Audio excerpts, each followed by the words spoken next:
بسم اللہ الرحمن الرحیم۔ شروع کرتا ہوں اللہ کے پاک نام سے جو بہت بڑا مہربان نہایت رہنے والا ہے۔ دوستو، بہنوں، بھائیوں، بزرگوں، السلام علیکم ورحمۃ اللہ وبرکاتہ۔ ہماری اسلامی تاریخ کے اس چینل میں تاریخ امت اسلامیہ کی قسط نمبر 10 میں ہم آپ کو خوش آمدید کہتے ہیں، اور ہم آج بیان کر رہے ہیں غزوہ احد کی دوسرا حصہ۔ تو دوستو، حضور پاک صلی اللہ علیہ وسلم نے اس جنگ کے دوران ایسا خود ہیلمٹ پہنا ہوا تھا جس سے صرف آنکھیں دکھائی دے رہی تھیں۔ ان آنکھوں کی چمک اور رہنائی کو صحابہ خوب جانتے تھے، مگر مشرکین آپ صلی اللہ علیہ وسلم کو نہیں پہچان پا رہے تھے۔ ادھر سے حضرت کعب بن مالک رضی اللہ تعالیٰ عنہ بھی پہنچ گئے، جن کی ذرا اس وقت آپ صلی اللہ علیہ وسلم نے پہنی ہوئی تھی۔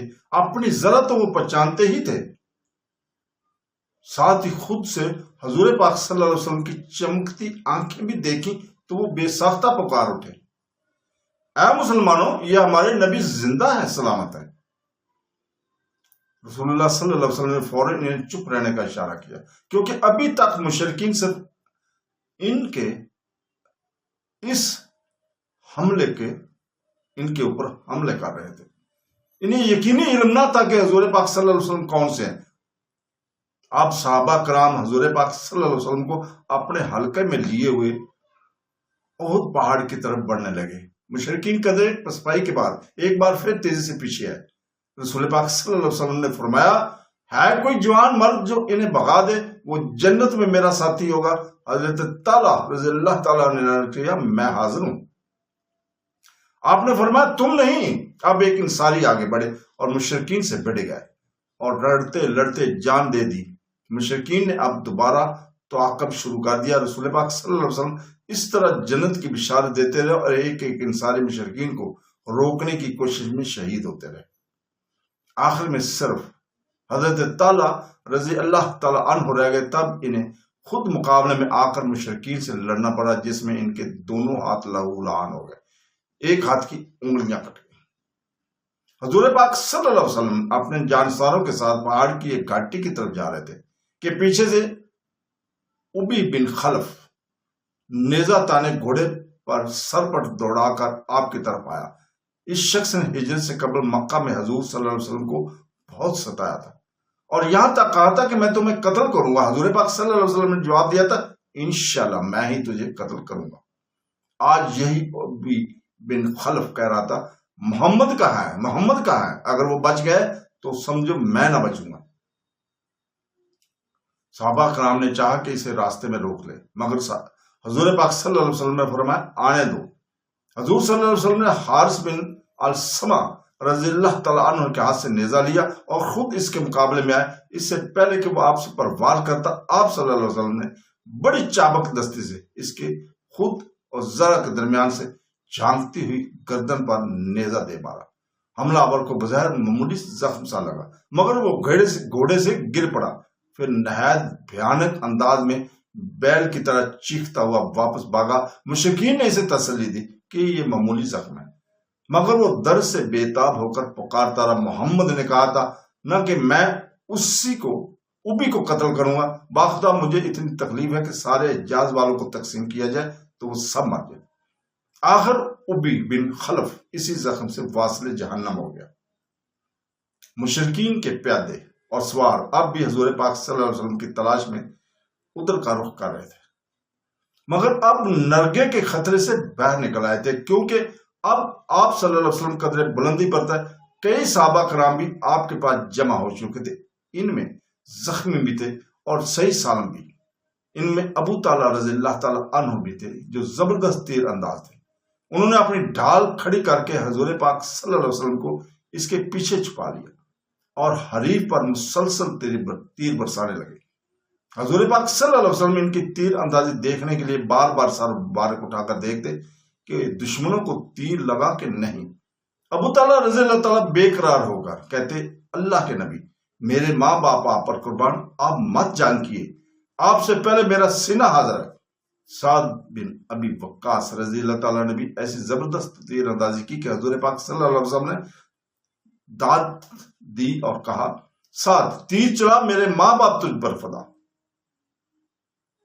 مشرکین کا ریلا ذرا تھما تو نبی کریم صلی اللہ علیہ وسلم اپنے جانساروں کے ساتھ احد پہاڑ کی بلندی پر چڑھنے لگے۔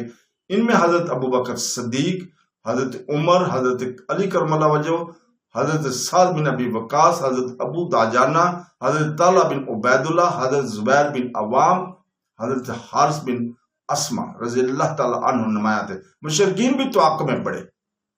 رسول پاک صلی اللہ علیہ وسلم فرمایا دیکھو یہ لوگ ہمارے پیچھے اوپر نہ چڑھنے پائیں۔ یہ سن کر حضرت عمر فاروق رضی اللہ تعالیٰ عنہ اور چند مہاجرین پلٹے اور ہلہ بول کر کفار کو مار پکایا۔ اب پہاڑ کی دشوار گزار چڑھائی شروع ہو چکی تھی۔ آپ صلی اللہ علیہ وسلم زخمی تھے اور 2 زریں پہنے ہوئے تھے۔ ان کے وزن کی وجہ سے ایک عمودی چٹان پر آپ خود نہ چڑھ سکے تو حضرت طلحہ بن عبید اللہ رضی اللہ تعالیٰ عنہ فوراً جھک کر بیٹھ گئے۔ آپ صلی اللہ علیہ وسلم ان کی پشت پر پاؤں رکھ کر چٹان پر چڑھ گئے اور فرمایا تعالیٰ نے اپنے لیے جنت اور واجب کر لی۔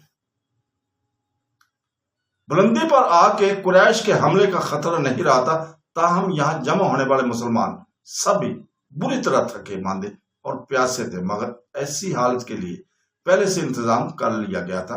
یہاں خدمت کے لیے مسلمان خواتین موجود تھے۔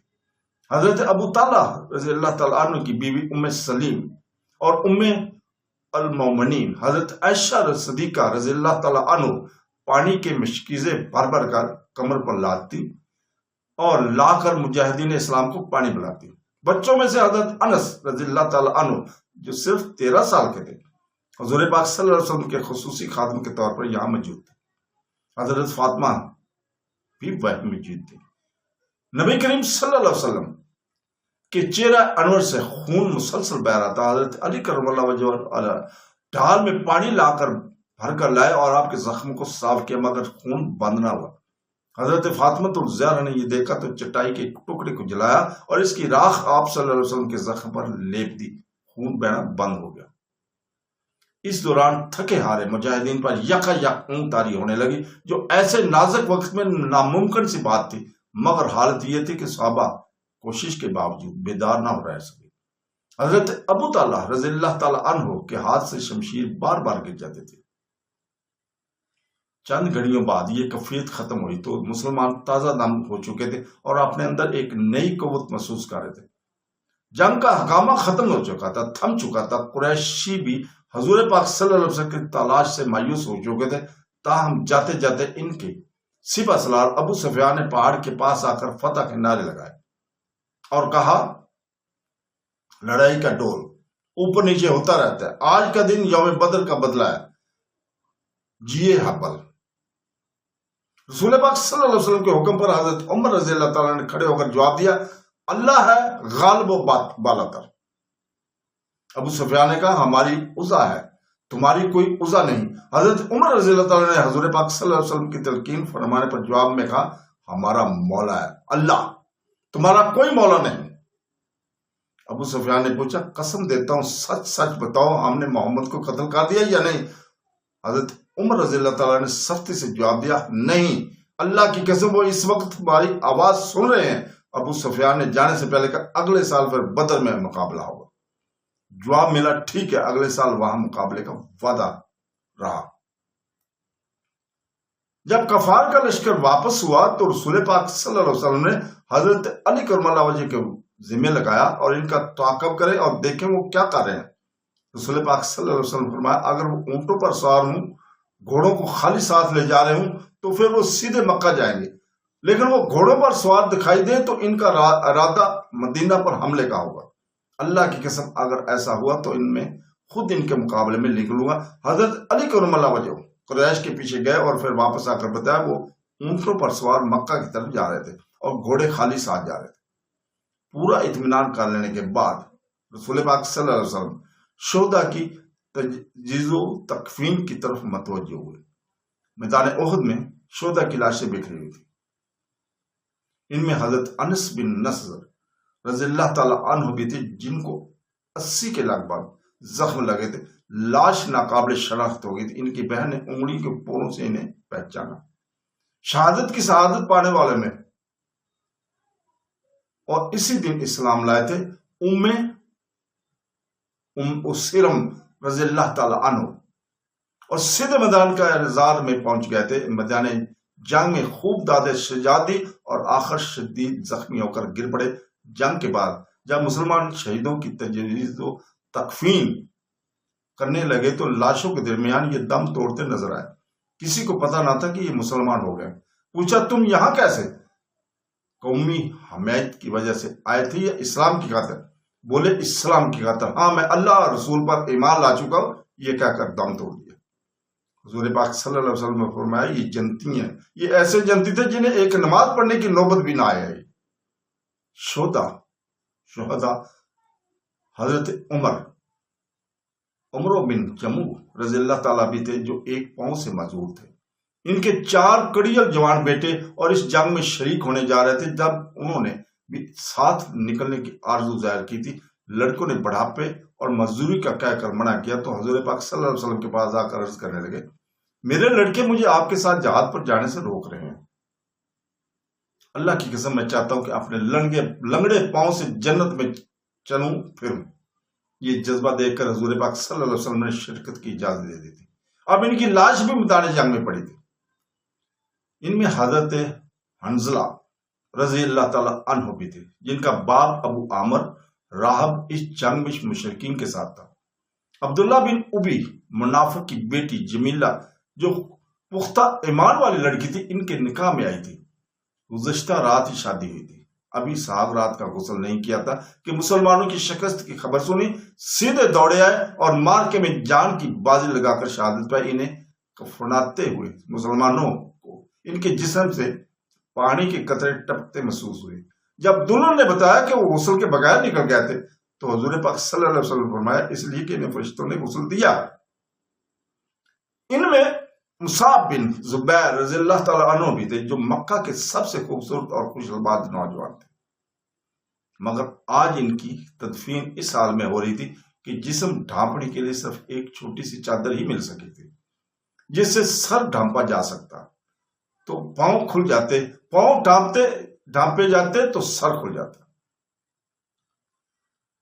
حضور پاک صلی اللہ علیہ وسلم کی ان افراد کی خاص طور پر فکر ہو رہی تھی جن کی لاشیں نہیں مل سکی تھی، مگر وہ زندہ بچ جانے والوں میں بھی نظر نہیں آ رہے تھے۔ آپ صلی اللہ علیہ وسلم نے سعد بن ربیع انصاری کے بارے میں دریافت کیا، وہ کہاں ہیں؟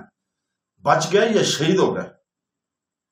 محمد بن مسلمہ رضی اللہ تعالیٰ انہیں تلاش کرنے میں کامیاب ہو گئے۔ سعد بن ربیع انصاری لاشوں کے درمیان پڑے آخری سانسیں لے رہے تھے۔ اس حالت میں بھی وہ حضور پاک صلی اللہ علیہ وسلم کی سلامتی کے لیے مضطرب تھے۔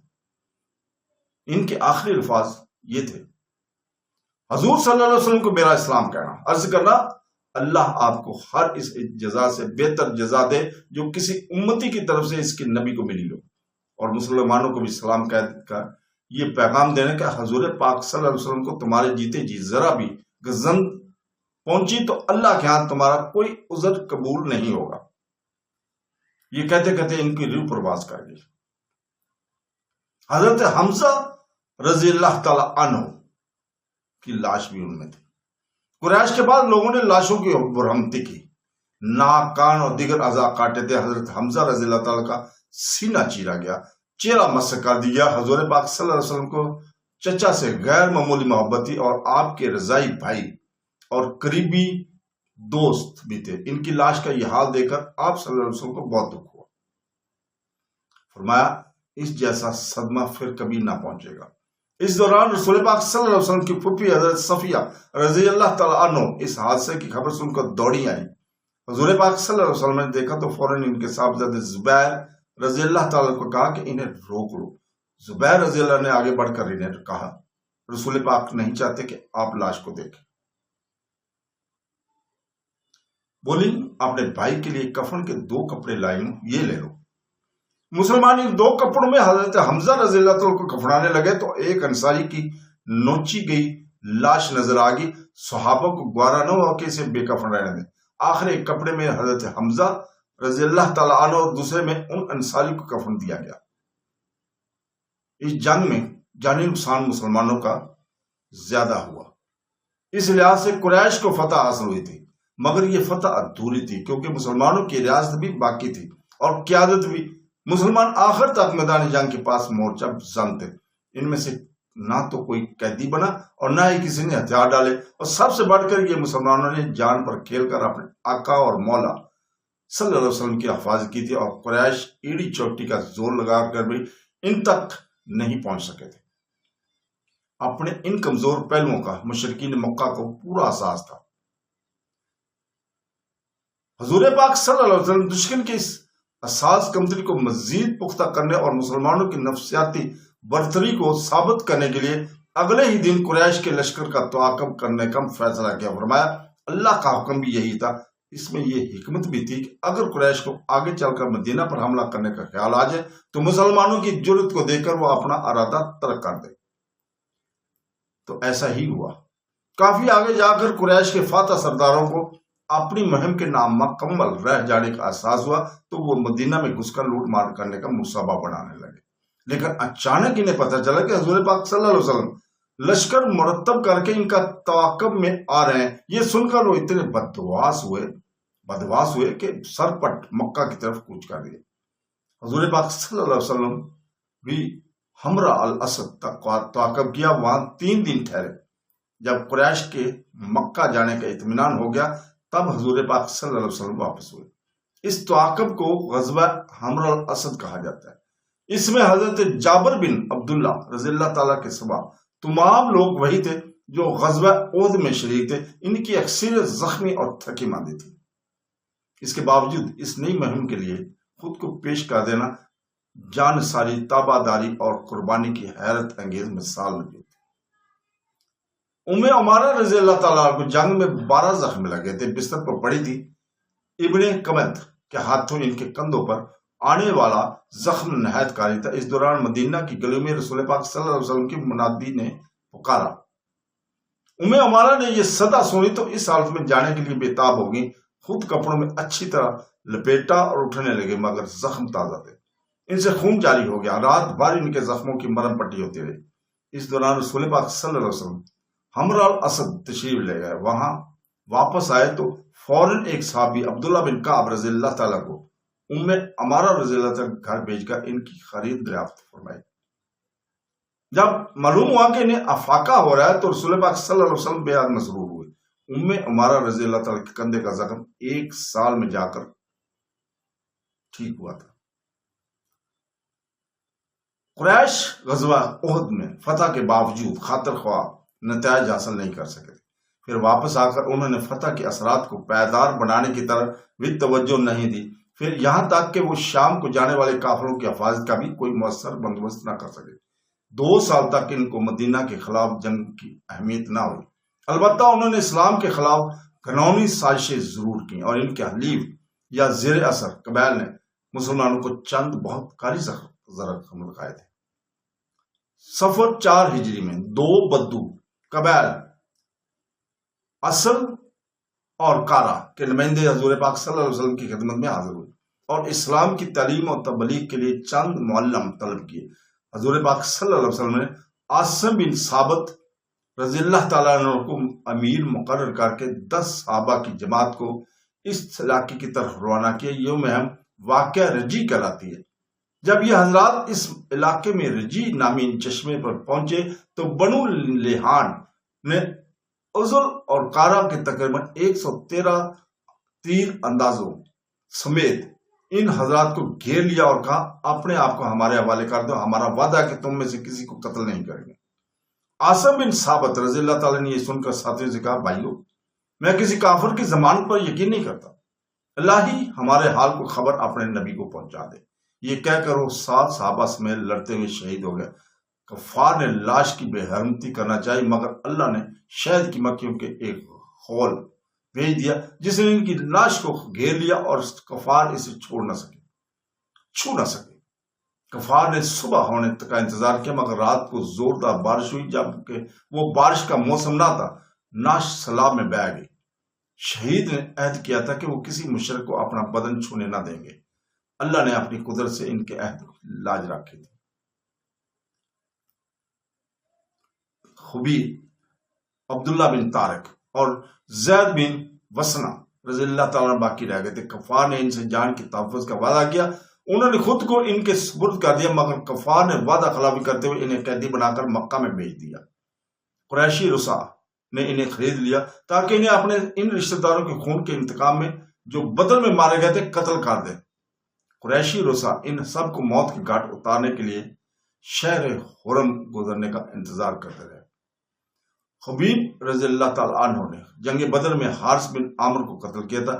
مقتول کے بیٹوں نے انہیں خرید لیا اور پیروں میں زنجیریں ڈال کر ایک مکان میں قید کر دیا۔ اس دوران بعض اوقات انہیں تازہ انگور کھاتے دیکھا گیا، جبکہ مکہ میں اس وقت یہ پھل قطن نہیں تھا۔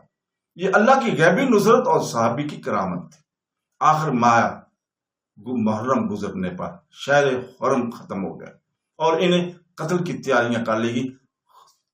حبیب رضی اللہ تعالیٰ نے قتل سے پہلے بالوں کی صفائی کے لیے استرا مانگا جو دے دیا گیا۔ اتنے میں اچانک گھر کا ایک چھوٹا بچہ ان کے پاس چلا گیا، انہوں نے اسے گود میں بٹھا لیا۔ گھر والے سہم گئے کہ قیدی کے ہاتھ میں استرا ہے اور بچہ اس کی گود میں ہے۔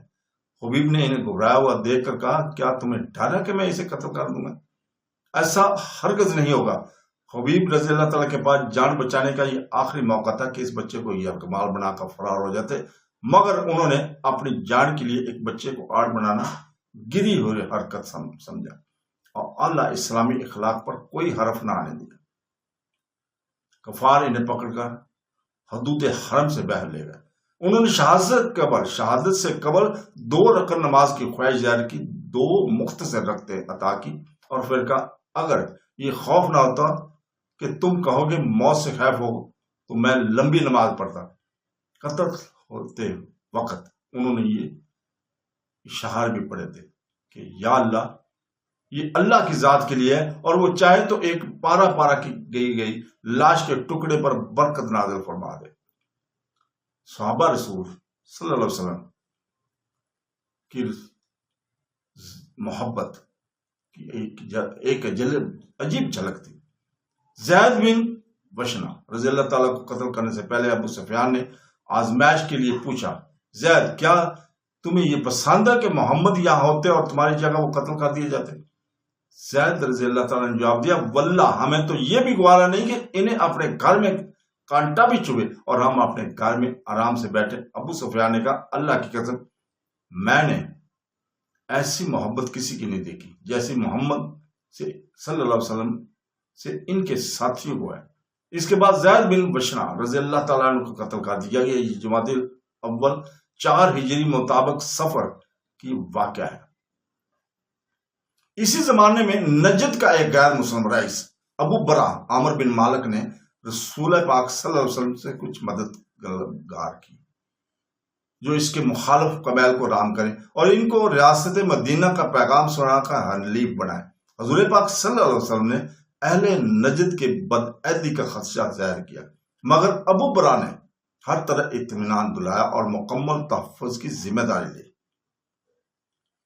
آخر جمادی الاول 4 ہجری میں رسول پاک صلی اللہ علیہ وسلم نے 70 حافظ اور قاری صحابہ کو اس سمت بھیج دیا جو عبادت اور ریاضت میں ممتاز تھے۔ ان میں منظر بن عمر و حرام بن ملحان، حارث بن السما اور عامر بن قہر رضی اللہ تعالیٰ عنہ جیسے صحابہ شامل تھے، مگر بیر معونہ کے مقام پر عامر بن طفیل نے انہیں روک لیا۔ حرام بن ملحان رضی اللہ تعالیٰ نے عامر بن طفیل کو کہا، ہمیں تم سے کوئی سروکار نہیں، ہم تو رسول پاک صلی اللہ علیہ وسلم کے بتائے ہوئے ایک کام سے جا رہے تھے، کیا تم ہمیں تحفظ نہیں دو گے؟ کیا ہم رسول پاک صلی اللہ علیہ وسلم کا پیغام پہنچا دیں؟ یہ کہہ کر حرام بن ملحان رضی اللہ تعالیٰ عنہ نے رسول پاک صلی اللہ علیہ وسلم کا مکتوب اسے پیش کیا، مگر اس بدبخت نے اسے دیکھا تک نہیں، بلکہ اثناء گفتگو میں اس کے اشارے پر ایک شخص نے پیچھے سے آ کر حرام بن ملحان رضی اللہ تعالیٰ کے پشت میں نیزہ گھونپ دیا۔ حرام بن ملحان کے منہ سے بے ساختہ نکلا، رب کعبہ کی قسم میں کامیاب ہو گیا۔ ساتھ ہی انہوں نے بہتے ہوئے خون کے چہرے اور سر پر مل لیا۔ حرام بن ملحان رضی اللہ تعالیٰ کو شہید کر کے عامر بن طفیل نے اسیہ، رتفل اور زقون قبائل کے حمایتی جمع کر لیے اور باقی صحابہ کو بھی گھیر لیا۔ ان حضرات نے بھی شمشیریں سونت لی اور نہایت دلیری کے ساتھ لڑتے لڑتے شہید ہو گئے۔ جبار بن سلمہ نے عامر بن فہیر رضی اللہ تعالیٰ کے سینے میں نیزہ گھونپ کر باہر نکالا تو عامر بن فہیر رضی اللہ تعالیٰ نے دم توڑتے ہوئے کہا، پھر ان کی لاش یکدم آسمان کی طرف بلند ہوتی چلے گی یہاں تک کہ نگاہوں سے اجڑ ہوگی، پھر دوبارہ نیچے اپنی جگہ پر آ گئی۔ جبار بن سلمہ کہتے ہیں کہ میں نے تفتیش شروع کی کہ آخر وہ کون سی کامیابی ہے جس پر وہ قتل ہوتے ہوئے بھی مسرور تھے۔ آخر مسلمانوں نے بتایا کہ وہ کامیابی شہادت ہے۔ اس پر میں اسلام لے آیا۔ مونا کے مقام پر صحابہ کے قتل عام کے دوران دو صحابی عمرو بن امیہ رضی اللہ تعالیٰ عنہ اور منظر بن محمد رضی اللہ تعالیٰ عنہ اونٹ چڑھانے گئے ہوئے تھے۔ انہوں نے دور آسمان پر مردار خور پرندے منڈلاتے دیکھے تو خطرہ محسوس کر کے اس طرف دوڑ پڑے۔ قریب پہنچے تو دیکھا کہ ساتھیوں کی لاشیں بکھری ہوئی ہیں اور گھڑ سوار ارد گرد کھڑے ہیں۔ عمرو بن امیہ رضی اللہ تعالیٰ کہنے لگے، کیا ہم رسول پاک صلی اللہ علیہ وسلم کو جا کر خبر نہ کر دیں؟ مگر منظر بن محمد رضی اللہ تعالیٰ نے کہا، جہاں یہ لوگ شہید ہوئے ہیں میں اس جگہ کو چھوڑ کر نہیں جا سکتا۔ آخر یہ دونوں اسی حالت میں دشمن پر حملہ آور ہوئے۔ منظر رضی اللہ تعالیٰ عنہ شہید ہو گئے جبکہ عمرو بن امیہ زندہ گرفتار ہو گئے۔ عمرو بن طفیل کو معلوم ہوا کہ عمرو بن امیہ رضی اللہ تعالیٰ مزری ہیں تو یہ کہہ کر میری والدہ کے ذمہ ایک غلام آزاد کرنا تھا، انہیں آزاد کر دیا۔ اس سانے میں عمرو بن امیہ رضی اللہ تعالیٰ کے سوا دو افراد زندہ رہے، ایک کعب بن زید رضی اللہ تعالیٰ عنہ جو شدید زخموں کی باوجود بچ گئے تھے، اور کفار انہیں مردہ سمجھ کر نعشوں میں چھوڑ گئے تھے۔ بعد میں وہ وہاں سے نکل گئے اور اگلے سال غزوہ خندق میں شہید ہو گئے تھے۔ دوسرے ایک لنگڑے صحابی تھے جو لڑائی سے قبل قریبی پہاڑ کی چوٹی پر چڑھ گئے تھے اور کفار ان تک نہیں پہنچ سکے تھے۔ یہ واقعہ سانہ بحر معونہ کے نام سے مشہور ہے۔ شہداء بحر معونہ نے دم توڑنے سے قبل دعا کی تھی کہ ہماری جانب سے ہماری قوم کو بتا دو کہ ہم اپنے رب سے جا ملے اور ہم سے خوش ہوا اور اس نے ہمیں خوش کر دیا۔ حضرت جبرائیل علیہ السلام نے ان کے یہ الفاظ رسول پاک صلی اللہ علیہ وسلم تک پہنچا دیے۔ حضور پاک صلی اللہ علیہ وسلم اس سانے پر نہایت غمگین ہوئے اور ایک ماہ تک قنوت نازلہ پڑھ کر ان ظالموں کے لیے بد دعا فرماتے رہے جنہوں نے ایش شکنی کر کے صحابہ کو بے دردی کے ساتھ شہید کیا تھا۔ اس کے ساتھ حضور پاک صلی اللہ علیہ وسلم عمرو بن امیہ زمری رضی اللہ تعالیٰ کو ایک ساتھی کے ساتھ خفیہ طور پر مکہ بھیجا تاکہ ابو سفیان کا کام تمام کر دیا جائے، مگر ابو سفیان کے مقدر میں اسلام کی دولت لکھی ہوئی تھی۔ مکہ والے مطمع ہو گئے۔ عمرو بن امیہ رضی اللہ تعالیٰ ان کے رفیق بمشکل بچ کر واپس آئے۔ تو دوستو اس کے ساتھ ہی ہم آپ سے اجازت چاہتے ہیں، اگلی قسط تک اللہ حافظ۔